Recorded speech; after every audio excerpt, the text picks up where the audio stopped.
Hello, everybody. Welcome to another Rick's Picks. So the 80s was the golden age of action figures, toys, and cartoons. So what I'm going to be doing in this video is I put together my top 10 list of the best toy lines from the 80s. And trust me, this was really hard because there's a lot of really good toy lines. So just to narrow it down to 10 was a difficult task. So first off, I want to mention my membership program for $2 a month. You get a lot of really cool stuff like behind the scenes, blooper reels, and more. All right. So without any further ado, roll that intro.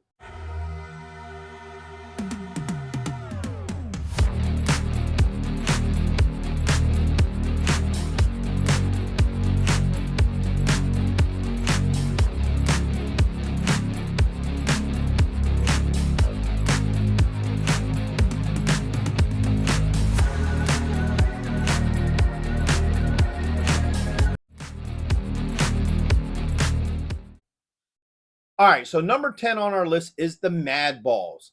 Now, the Mad Balls were a series of balls that were designed to look like scary faces, eyeballs, mummies. Some had their eyes hanging out, brain exposed. And they had a couple of waves, plus they also had a couple of footballs as well. But that's not what puts them onto this list. What puts them on this list is the action figures.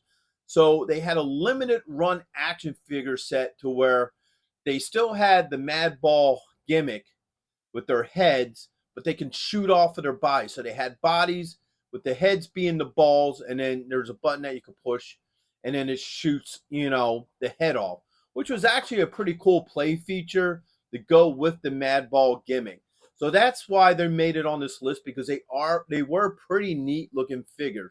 Now they're very hard to come by complete. So usually if you find one, they're usually pretty expensive and what have you. Now, the reason why they're at 10 is because unfortunately these figures were very limited run. I think they only did maybe one wave, maybe a second one if I remember right. And they only had the one vehicle. So, they didn't go very far with this line, which is kind of a shame because it was a really neat concept and what have you. Now, in later years, in the mid 2000s, a company called Premium DNA did revise these figures, and they're actually really cool figures. I've done reviews on them. Check them out. But unfortunately, they only did one wave. There was a second wave in production. They did pre-orders for it, but me and everybody who pre-ordered, we're still sitting here waiting for those figures. So hopefully they will come out at some point in time. All right, so at the number 9 position is Starcom. Now, Starcom's one of those toy lines that kind of went under the radio, just like a lot of toy lines because of oversaturation. But it was actually a fun toy line. So the basic gist of it was Earth has its planetary defense. The aliens are trying to take over our world. And then, action ensues in the middle. Now, it did have a cartoon. And believe it or not, the cartoon was actually produced by NASA, which is kind of cool. NASA actually had a hand in the cartoon. And it wasn't a bad cartoon. But now the pros to it is the play feature. So like everything in the 80s, it had to have its own special play feature. So it had motorized engines in their vehicles and magnets. So with the motorized engines, what it would do is it would open up canopies. Like you push a button and the canopy would mechanically open. Or you would have like little storage compartments that would open up that you could put more men in it, or, storage units, or open up doors so vehicles can come out of larger vehicles. So, the motorized feature was really neat. And then, like I said, the magnets, which allowed smaller ships to connect to bigger ships, and the figures had magnets on their boots. So with all this cool stuff, you wonder, how could this wave have been much better? Well, unfortunately, and this is why it's at the number 9 position, is that there wasn't that many great vehicles. It had 2 main vehicles, and that is the Star Max bomber and the Shadow Bat. Those were the only 2 big vehicles. Other than that, most of your vehicles were smaller vehicles. They did have the motorized features, like I think one of them, like the motorized like cannons came out of it or something. So, it didn't have that many great features. Like if you could get the Star Max Bomber, that was like the creme of this series. And that's a really, really cool toy. I had both that and the Shadow Bat as a kid. But like I said earlier, other than that, all the other figures were just, I mean, all the other vehicles were just small vehicles. Like I would have loved to have seen like some more bigger vehicles, like some large transports and what have you. They did also come out with like some sort of base, but it was kind of like a half base. There wasn't really much to it to really get you excited for that base. So that's why Starcom hits at the number 9 position. So at the number 8 position is Mask. Now, Mask was basically G.I. Joe infused with Transformers. All right. So you had your special units team known as Mask, who fought against your evil terrorist team known as Venom. Venom, Cobra.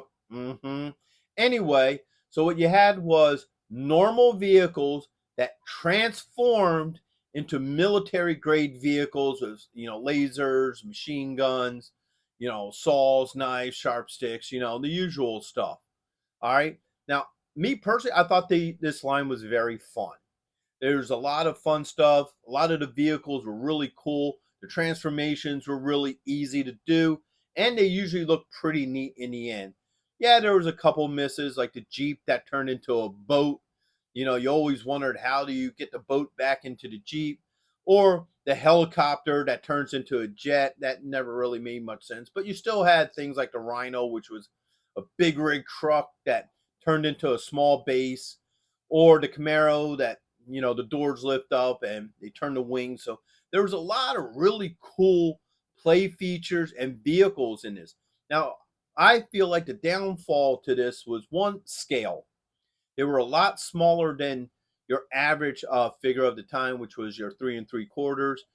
G.I. Joe, Star Wars, a lot of your Mego figures, they were all in that scale. So that was a big miss. I don't understand why they had them so small. Maybe it made it cheaper to make the toys. I don't know. But Starcom fell into the same problem as well because they were a lot smaller scale. So that made it so you couldn't play with any of your other toys with it. So that was part of the downfall too. I think they started running out of good ideas because I know later in the line they started coming out. I think they were like the Mirage figures where you had the normal character, then you had like the hologram character, and the vehicles would split into two things. So I think they just started running out of ideas. But at a core, they were a pretty good toy line. Okay, so at number 7 is the Centurions. Now, this is one of my personal favorites. I love the Centurions. So, what they basically were three guys in power armor that had different weapons and stuff that connects to their power armor. So, they had special slots all throughout the armor, all up and down the legs, body, and so forth. That allows all these neat gadgets and stuff to connect to them. Now, they had three basic principles. So, first, you had Ace, who was your aeronautics specialist. So he got all the flying weapons and arsenal.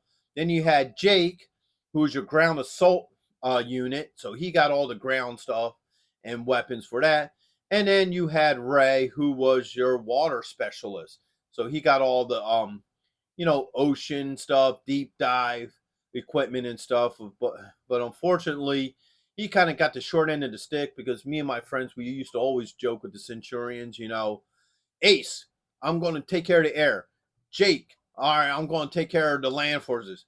Ray, yeah, I'm going to go find a river or pond or something to jump into, So that was always the joke with me and my friends. But overall, they were great figures. And the play sets and features were actually really neat with them. And you could just rearrange all these things in so many different ways on the good guys and the bad guys.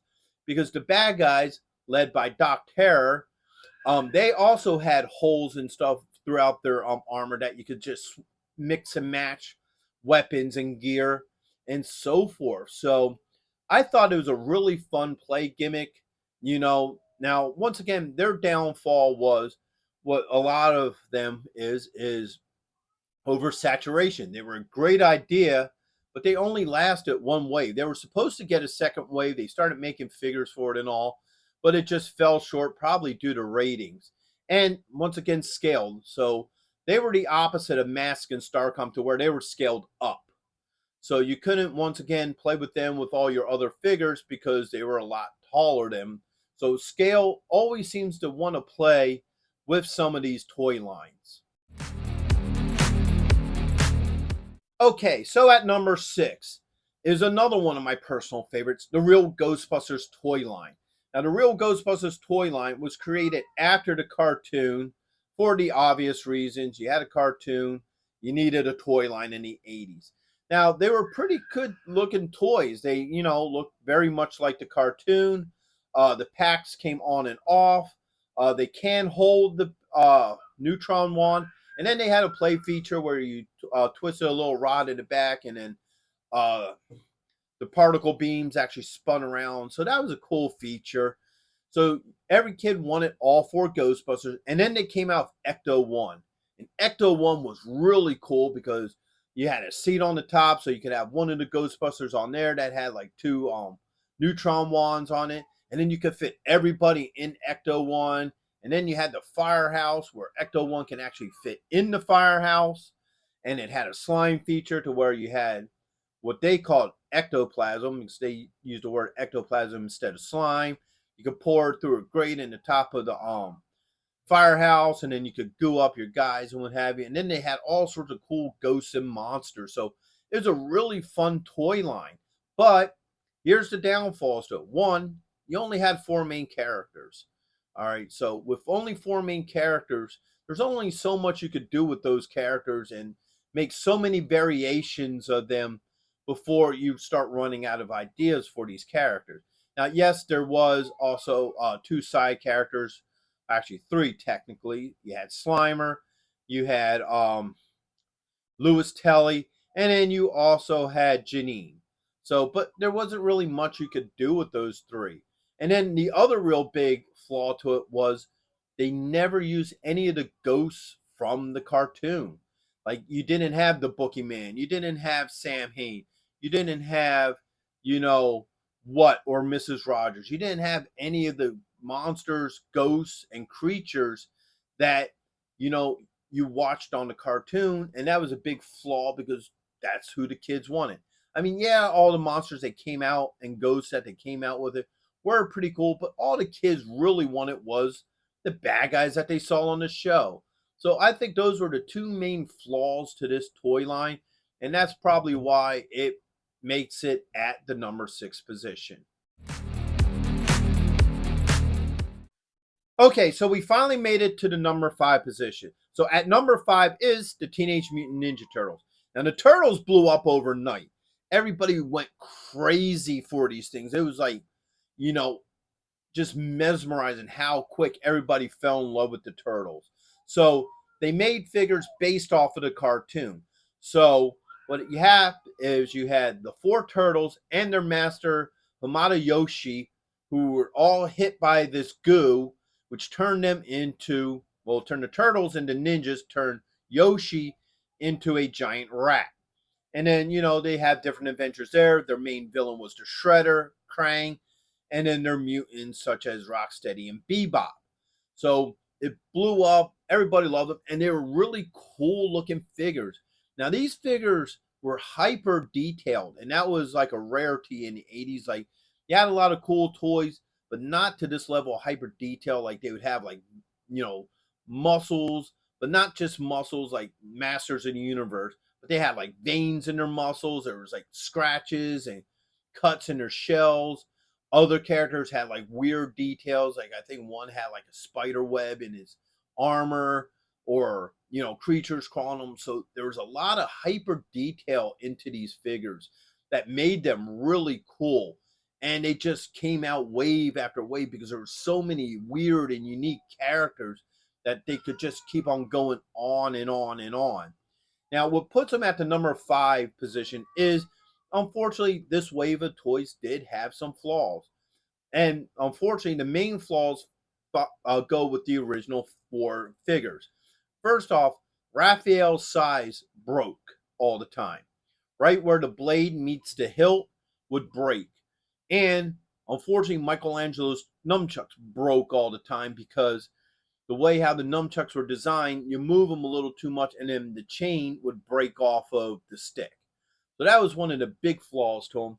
And then after a while, they just got so big and they start running out of things. So then they started doing all sorts of goofy stuff, like you had horror movie turtles, Star Trek turtles, baseball turtles. So, they just started really oversaturating the market with them. But be honest with you, they're still going strong today. So obviously they did something completely right with the Teenage Mutant Ninja Turtles. All right, so at number 4, one of my all-time favorite personal toy lines is the Inhumanoids. I am a huge Inhumanoids fan. I would have loved to have seen these guys take off.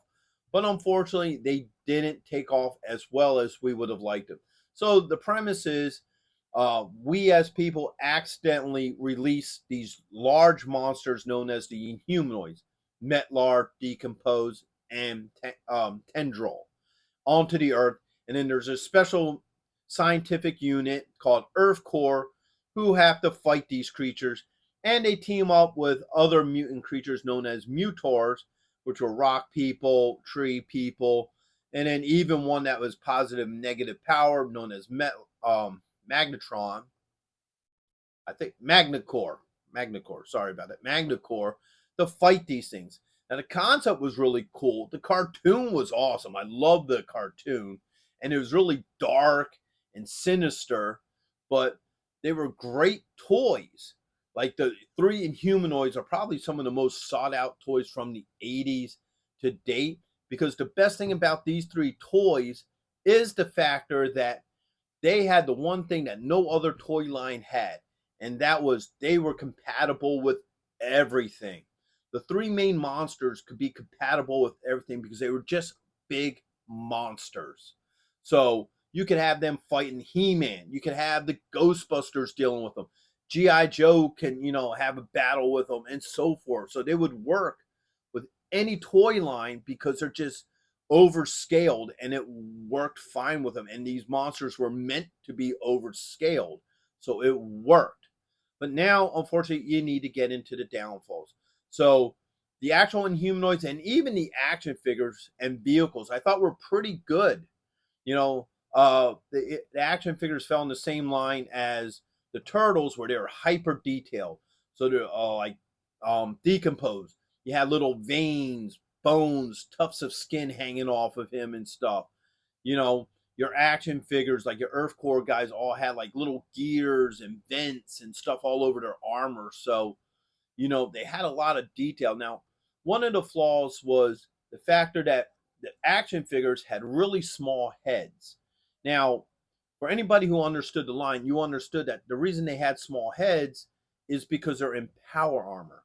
So they're technically supposed to be at the 3 3/4 scale, but because of the power armor, the figures are actually bigger. And that would make sense. You're fighting giant monsters. You're obviously going to be fighting in armor that's going to make you bigger. So that was kind of one of the flaws, because a lot of people didn't understand the scale of the figures. Now, the biggest flaw, and this is why, unfortunately, it isn't number 1 in my, list here, is the Mutars. So they went all out on the Inhumanoids. They went all out on Earth Corps. And then the poor Mutars just got, I guess, what was ever left of the budget. They weren't looking so good. You had your rock people who just kind of looked like orange or gray sort of rock guys. They were supposed to have some sort of transformation gimmick that just really didn't work well at all. Then you had the redwood tree guys, where the only thing you could really do is kind of extend them. The arms and legs were sort of useless, and their faces really didn't look very much like the cartoon at all.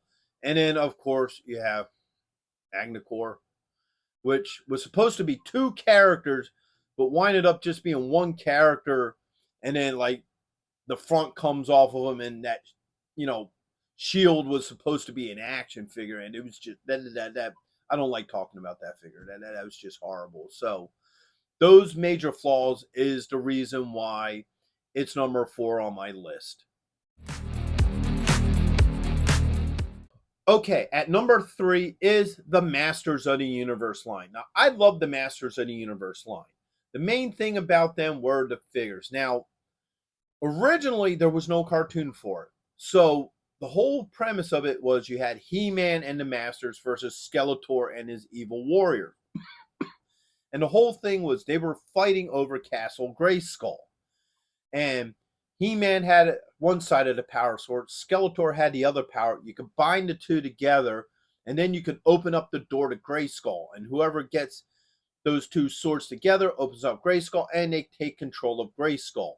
So it was kind of literally capture the castle was the original gameplay. And then you had to figure out, you know, how you want to do each of these characters, their own personalities, and what have you, because Masters of the Universe was a mixed match of everything. So it was sword and sorcerer, it was robots, and high tech gizmos all combined, and somehow, some way, it worked. But then the whole dynamic of it changed when Filmation finally came out with the cartoon. Then we got He-Man turning into Prince Adam and so forth. But you're still fighting over Castle Grayskull. So you had some really cool, unique figures. And that's the other neat thing about Masters in the Universe. So your figures use a baseline, or at least the original figures, use a baseline of 4 different body styles. So you had the human, you had the monster, and then you had the demonic type body style. Then you had the robotic. And they mixed and matched these 4 body styles in ways to make each character unique. So you had a lot of unique guys reusing the same body parts, but it worked. And they were really cool figures. They were really big and buff. They were adorable. And then you had Castle Grayskull. Everybody loves Castle Grayskull. I mean, it had some cool play features, but it just looked really neat. The same with Snake Mountain. Snake Mountain just looked scary and frightening, and it looked like a place where evil would live. And then there's, some various vehicles, but that was kind of, in my opinion, the weakest point of this line was the vehicles. They were cool, but there wasn't that many of them. It was mainly all about the figures. So now, what was the downfall to this particular toy line? Well, they started just just randomly making stuff up. Like they just kept on coming out with weird and unique figures.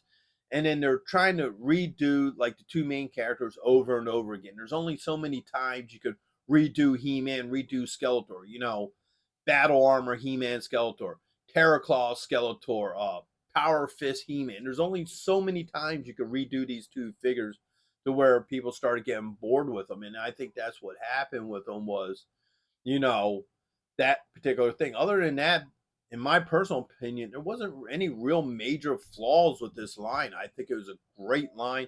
And to this day, I still collect Masters of the Universe, the newer lines such as the Origins and the new Eternia and what have you. At number 2 is Star Wars. All right. Star Wars was like the Turtles. When they first came out, it was a phenomenon. Matter of fact, they were bigger than the Turtles. Star Wars literally changed the culture. I remember being part of all that. It was huge everywhere. Everybody wanted Star Wars, all right? But just because everybody wants it isn't what makes it a great toy line. What made it great was Lucas decided to make toys of everything. Any oddball character you could think of, more than likely you had an action figure for it in some way, shape, or form. So they had a lot of your main characters, but then you had all the side characters. And in him doing that, it doesn't feel like you were just playing a toy line. It felt like you were playing a universe because you would get characters that didn't get very much screen time, but they're there. So when you had the Canteen play set, you didn't just have Luke, Han, Obi-Wan, and Chewbacca in there. You had Greedo, you had Horseman, you had Hammerhead. So you could fill your little bar up with all these extra characters, which really made you feel like you were in the actual scene. And then there you got into the vehicles. A lot of the vehicles were really cool. Like the Millennium Falcon. Almost every kid wanted the Millennium Falcon toy. It was just a neat toy. It looked almost exactly like the movie. I mean, obviously there was differences and what have you, but it looked like what you saw in the movie. The X-Wings, the TIE Fighters, the Y-Wings, the B-Wings, the Interceptors, and so forth. All the vehicles work very well. Okay. Now, the weak point to this line is, unfortunately, the play sets. Yes, there were some good ones. Yoda's Dagobah was a good play set. Even the Ewok Village was a good play set. The original Death Star, not so much. It was just basically a cardboard half, circle. But then they revised it and came out with the bigger one that looked like a wedge of the Star Destroyer, which was, I'm sorry, the Death Star, which was a lot better. But then you get a lot of your other play sets, like, you had Tatooine here, which was basically a cardboard, sand crawler with a little bit of dirt, and it came with the C-3PO and R2-D2 escape pod. That was the only good thing about that, was it actually came with the escape pod. Then you had Hoth, which was once again a cardboard Imperial Walker with a plastic base, basically the same thing as Tatooine. You had the bar, which was a cardboard back with some stuff, and we're not even going to get into Cloud City. So the weak point for Star Wars was the play sets, because a lot of the play sets just really didn't hit, which was a shame because they did come with the Microverse, and the Microverse play sets were awesome. I did review on those. Those were awesome. I really wish we would have got those play sets for the 3 3/4 because they were just amazing. The Death Star, the Cloud City, Echo Base, those were the play sets we wanted for our 3 3/4. But unfortunately, we only got them with the scale down. Okay, so we do have an honorable mention here. And the honorable mention is because it isn't really a toy line. It's one particular toy that I just loved so much as a kid that I had to put it on this list. So our honorable mention is Dissect an Alien. Now, Dissect an Alien was part of the Mad Scientist line. A lot of the other stuff kind of fell flat for me. Like they had the monster thing where you like put skin on the monster, you put it in the liquid, and you watch the skin deteriorate, and a couple other things that didn't really hit with me. But the Dissect an Alien did. It was really cool. It was this weird looking alien. It didn't even look like your normal aliens that you see, the gray guys with the big heads or nothing. No, it was just its own unique alien. It came with this mat that looked like an operating table that had all the like jars and stuff with body parts in it and all, which was really cool. And then it had like a little knife that you could pretend that you're cutting into them. It had stitches that would come off. And then when you opened up, it came with a big jug of slime. So you had the slime in there, you had the organs, and it was ooey, gooey, and nasty. And the slime also glue in the dark too. So not only could you do ooey, gooey, nasty, you could turn off the lights and do ooey, gooey, nasty. So this was a very fun toy. I spent hours taking this poor thing apart.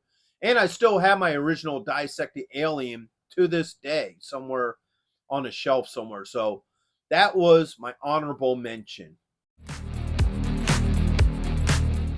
All right, number one on the list is G.I. Joe, a Real American Hero line.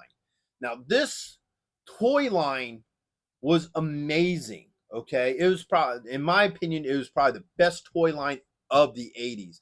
Not my favorite, but I do classify it as the best because they did so much with it. So first off, you had some of the very few hyper posable figures. So they had multiple joints. So you had shoulder joints, you had elbow joints, you had arm swivels, you had knees, you had, thigh joints, waist joints. They had all these joints and movable parts.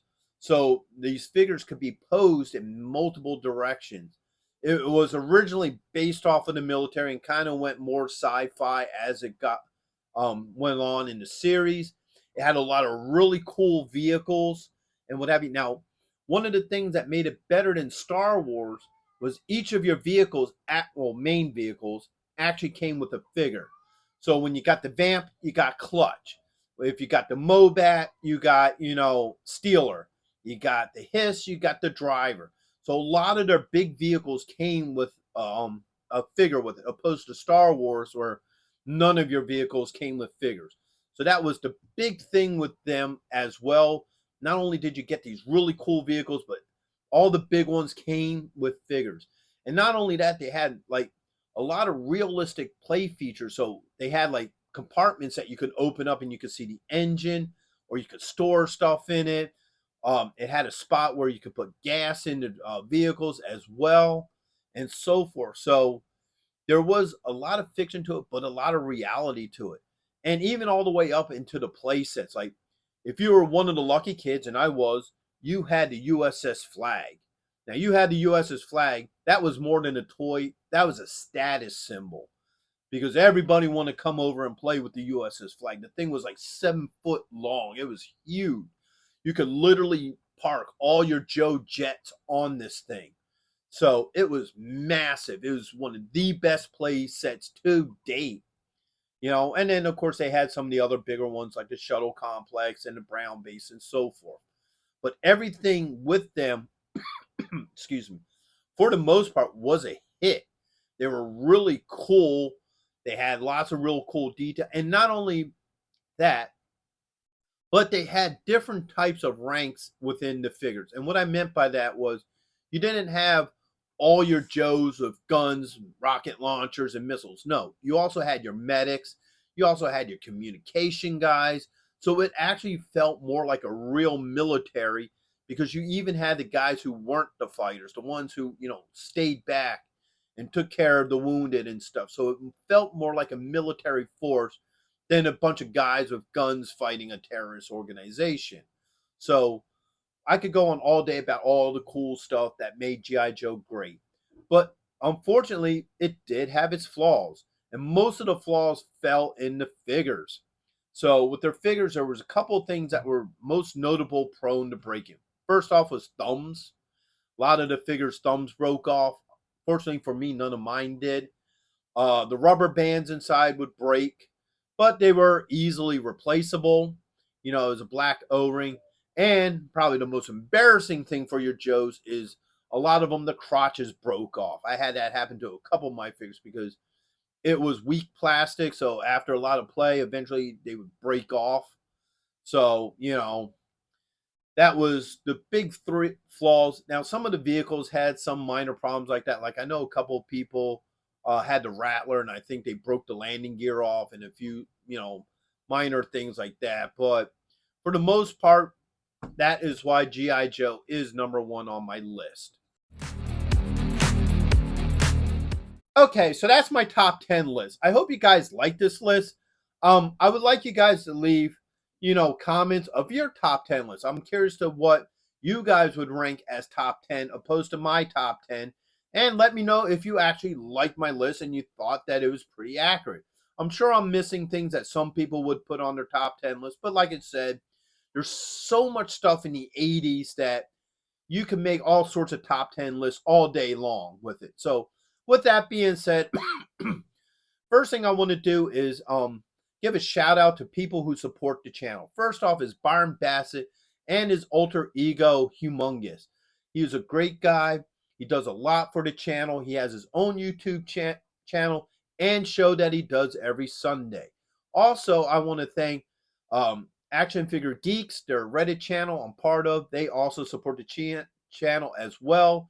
And both of their all their information is in the description. So go ahead and check their information out. Plus also check out some of my playlists and my membership program.